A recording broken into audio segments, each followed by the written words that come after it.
بسم اللہ الرحمن الرحیم۔ السلام علیکم۔ آپ دیکھ رہے ہیں ڈی ڈی پی اینالیٹیکا۔ آج سے ٹھیک 28 برس پہلے 6 دسمبر 1992 بھارت کے اتر پردیش کے ایک شہر ایودھیا میں بابری مسجد ایک تاریخی مسجد تھی جس کو کہ منہدم کر دیا گیا۔ یہ مسجد جو ہے یہ 16ویں صدی میں بنائی گئی، اس وقت جب کہ مغلیہ دور تھا اور مغل بادشاہ ظہیر الدین بابر یہاں موجود تھے۔ انہی کے ایک سپہ سالار میر باقی نے یہ مسجد تعمیر کروائی اور اپنے بادشاہ بابر کے نام پہ اس کا نام بابری مسجد رکھا گیا۔ اب یہ مسجد جو ہے یہ 16ویں صدی سے لے کے 1822 تک غیر متنازع رہی، لوگ وہاں نمازیں پڑھتے رہے، مسلمانوں کے لیے یہ علاقہ یہ جگہ مختص رہی۔ 1822 میں پہلی دفعہ کسی نے آواز اٹھائی، کسی ہندو نے، کہ جناب یہاں پہ رام جنم بھومی تھی، یعنی رام جو ان کا جس کو وہ لارڈ رام کہتے ہیں اس کی یہ جائے پیدائش ہے۔ پتہ نہیں اس کو کوئی خواب آیا یا اس شخص نے کوئی شیطانی کام کیا کہ وہ فساد کھڑا کرنا چاہ رہا تھا، لیکن اس نے جلدی ہی وہاں آرگنائزیشن، یہ ایک عدالت کا ایک ورکر تھا اور اسی نے الزام عائد کیا، اور اس کے بعد یہ ایک یقین کی حد تک بات پھیلنی شروع ہو گئی کہ یہاں پہ رام بھومی تھی، رام جنم بھومی تھی، اس کے اوپر مسجد بنائی گئی۔ اس کے بعد 1855 تک تقریباً وہاں پہ کئی دفعہ فسادات ہوئے اور پھر انگریزوں نے وہاں پہ ایک باڑ سی بنا کے ایک گرل لگا کے تو مسلمانوں اور ہندوؤں کی جگہ علیحدہ کر دی۔ پھر یہ بہت عرصے تک بند رہی، پھر آ کے تو یہ 19ویں صدی میں پھر یہ کھولی گئی۔ تو بات یہ ہے کہ تنازع کچھ ہوا، لیکن یہ تنازع بنانے کے وقت نہیں ہوا اور 1822 تک تنازع نہ ہوا، جبکہ 16ویں صدی میں یہ بنی تھی، اور پھر یہ ایک شیطانی عمل کے تحت اس کے اوپر یہ کہانی نئی کھڑی کی گئی، اور پھر اسی طرح چلتا رہا، کبھی مقدمہ بازیاں، کبھی کچھ، جبکہ 1992 میں 6 دسمبر کو پھر اس کو گرایا گیا۔ اب یہ جو گرانے کا قصہ تھا اس کے بے شمار شواہد تھے کہ یہ 10 ماہ پہلے بی جے پی نے اور اس کے ساتھ وی ایچ ایف اور آر ایس ایس، یہ وی ایچ پی اور آر ایس ایس، یہ جو انتہا پسند جماعتیں ہیں، انہوں نے مل کے 10 مہینے پہلے اس کی پلاننگ کی، تیار کیا، اور پھر آ کے تو اس پہ حملہ کر کے اس کو گرایا۔ اس سے پہلے بھی ایک آدھ دفعہ کوشش کی گئی اس کو گرانے کی، لیکن بھارتی پولیس وغیرہ جو ہے وہ اس وقت انہوں نے بچا لیا۔ لیکن بعد میں جب یہ 10 ماہ پہلے پلاننگ کی گئی تو اس پلاننگ میں پھر پولیس آفیسر بھی وہاں وہ پوسٹ کیے گئے جو کہ تعاون کر سکیں، اسی طرح اور سرکاری آفیسر بھی وہاں پلیس کیے گئے کہ جو آنکھیں بند رکھیں تاکہ یہ معاملہ شروع ہو تو پھر اس کو روکا نہ جا سکے۔ کہا گیا بعد میں کہ جناب موب تھا، وہ ایسے ہی غصے میں آ گیا، چڑھ گئے، لیکن موب تو تیار ہو کے آیا ہوا تھا، پلاننگ تھی پوری، ان کے پاس اوزار تھے، وہ کدالیں تھیں، وہ چیزیں تھیں جس سے کہ مسجد کو گرانا تھا، اور یہ کام کیا گیا۔ لہٰذا اس کی جب انکوائری ہوئی تو انکوائری میں یہ بات سامنے آ گئی کہ اس کی پلاننگ کی گئی تھی، ان میں سے بعض امیر پولیس آفیسر ہوں گے، انہوں نے بیانات دیے، اور اس کے علاوہ ویسے بھی جس طرح سارا کھیل کھیلا گیا وہ بالکل واضح تھا کہ یہ ایک پلاننگ کے تحت خود ایک دہشت گردی کا واقعہ کیا گیا۔ مسلمانوں نے بڑے احتجاج کیے، لیکن جب یہ مسجد گرا دی گئی تو مسلمانوں پہ مزید ظلم توڑے گئے، وہاں پہ ہندو مسلم فساد کھڑے ہو گئے، اس میں 2000 کے قریب مسلمان مارے گئے اور کچھ ہندو بھی مارے گئے۔ سب سے زیادہ فساد بامبے میں ہوا، تقریباً 900 لوگ وہاں مارے گئے، اور اس طرح یہ ایک نیا خونی چیپٹر لکھا گیا۔ اس پہ 28 سالوں میں آپ دیکھیے کہ اس مقدمے کا ایک فیصلہ پچھلے سال ہوا، ایک فیصلہ اس سال ہوا، یعنی آپ سوچئے کہ اس چیز کی اہمیت ہندو معاشرے میں کیا تھی کہ 28 سال 30 سال یہ کیس ویسے ہی لٹکا رہا۔ یعنی آپ سوچئے کہ کسی معاشرے میں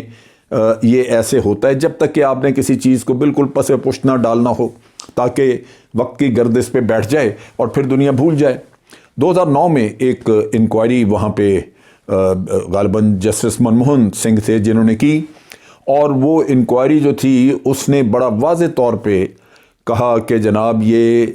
جان بوجھ کے پوری پلان کے ساتھ ایک تیاری کے ساتھ حملہ کیا گیا، اور انہوں نے 68 لوگ آئیڈینٹیفائی کیے کہ یہ لوگ اس میں ملوث ہیں، جس میں بی جے پی کے سرکردہ رکن واجپئی صاحب کا بھی نام تھا، ایل کے اڈوانی اور اس طرح کے لوگ، جو جوشی، یہ لوگ سارے شامل تھے اس میں، اور انہوں نے ان کے خلاف چارج شیٹ تیار کر دی، اور یہ کہا کہ جناب یہ، اور 2014 میں بھی پھر غالباً ایک ایویڈنس سامنے آیا جس سے پتہ چلا کہ یہ، اور بہت سارے آئی وٹنسز تھے، یہ بالکل مقدمہ ایک بن گیا کہ جناب یہ لوگ ہیں جنہوں نے یہ کام کیا۔ پچھلے سال 2019 میں سپریم کورٹ نے فیصلہ سنایا، اور سپریم کورٹ نے بابری مسجد کی جگہ کے اوپر فیصلہ کیا، لیکن انہوں نے کہا 2-3 چیزیں جو بڑی نوٹسیبل تھیں۔ ایک تو یہ کہ یہ واقعہ ہوا جائے یہ بالکل پلان کر کے کیا گیا، یعنی دوسرے لفظوں میں یہ لوگ جنہوں نے 68 لوگ جو تھے یہ مجرم ہیں، اب رہ گئے تھے ان میں سے 17 مر چکے تھے، باقی موجود تھے غالباً 31 کے قریب، تو یہ لوگ باقی کے موجود تھے جو ان پہ مقدمہ فیصلہ سنایا جانا تھا، اور اس فیصلے میں یہ واضح تھا کہ جناب یہ لوگ جو ہیں یہ ایک پلان طریقے پہ انہوں نے ایک باقاعدہ منصوبے کے تحت یہ کام کیا اور یہ مسجد تباہ کی۔ لیکن جو اصل چیز تھی وہ کورٹ وہاں پہ کھا گیا، یعنی جو بھارتی عدالتوں کا وتیرہ ہے کہ اقلیت کو وہاں انصاف نہیں مل سکتا، وہ سکھ ہو یا مسلمان ہو یا عیسائی ہو، اس کو انصاف نہیں مل سکتا۔ نتیجہ یہ کہ باوجود اس کے کہ کوئی تاریخی یا آثار قدیمہ کی کوئی آرگنائزیشن جنہوں نے سروے کیے، جن کو ٹاسک دیا تھا، کوئی بھی ثبوت نہ نکال سکا کہ یہاں پہ رام کی جنم بھومی تھی، اس کا کوئی ثبوت نہ نکل سکا۔ اس کے باوجود ہندو سینٹیمنٹ کو ذہن میں رکھتے ہوئے عدالت نے کہا کہ جناب یہاں پہ مسجد نہیں بن سکتی، یہ ہندوؤں کی جگہ، ان کو دے دیں، وہ مندر بنائیں یہاں پہ، اور مسلمانوں کو کہا کہ آپ کو فلاں جگہ ایک علیحدہ زمین دے رہے ہیں ایودھیا میں ہی، آپ جا کے وہاں مسجد بنائیں۔ سو مسلمان مقدمہ ہار گئے۔ اب اس سال آپ کو یاد ہوگا غالباً اگست میں مودی صاحب نے جا کے وہاں پہ رام مندر کا وہ فاؤنڈیشن سٹون لے کر دیا، بنیاد رکھی، اور بڑی دھوم دھام بڑا میلہ منایا گیا۔ اچھا میسج گیا مسلمانوں کو کہ آپ تو ہمارے ہاتھ کی میل ہیں، مسلمان، یعنی وہاں پہ ان سے کوئی نہ انصاف ہو سکتا ہے، نہ ان کو کوئی وہاں پہ حقوق مل سکتے ہیں، آپ ایک بیکار چیز ہیں یہاں پہ پڑے ہوئے، لہٰذا ہم تو جشن منائیں گے، بے انصافی بھی کریں گے، جشن بھی منائیں گے، اور آپ بولیں گے تو آپ کا خون بھی بہائیں گے۔ یہ میسج تھا جو مسلمانوں کو گیا، اور پھر وہ رام مندر کا آپ نے کر دی۔ پھر اس سال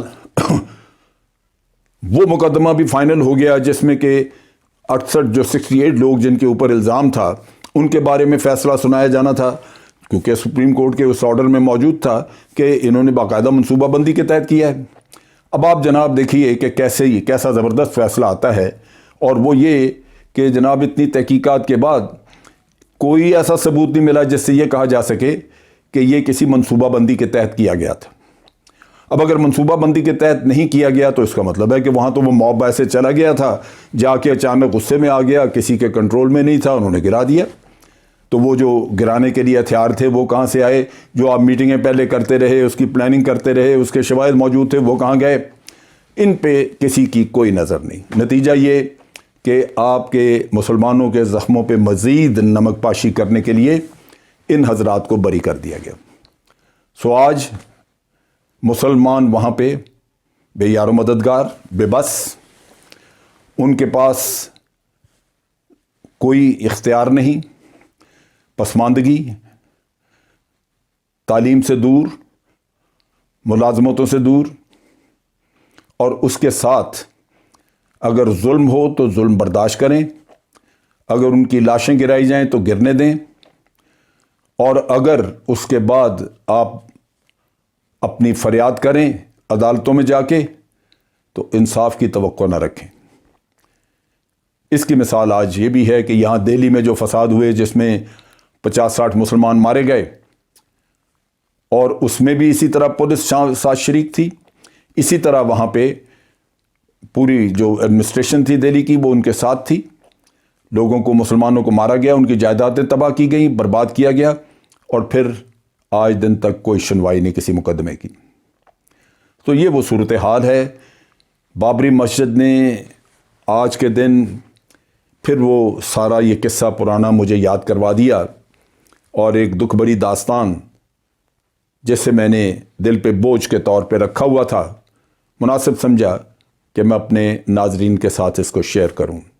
آپ بھی دعا کیجئے کہ اللہ تعالیٰ مسلمانوں کو بھارت میں حقوق عطا کرے اور وہاں ان کی زندگیاں آسان ہوں. انصاف کا حصول تو مشکل نظر آتا ہے، بہرصورت ایسے ماحول میں اللہ اپنے زمان میں رکھے. افواج پاکستان زندہ باد، پاکستان پائندہ باد.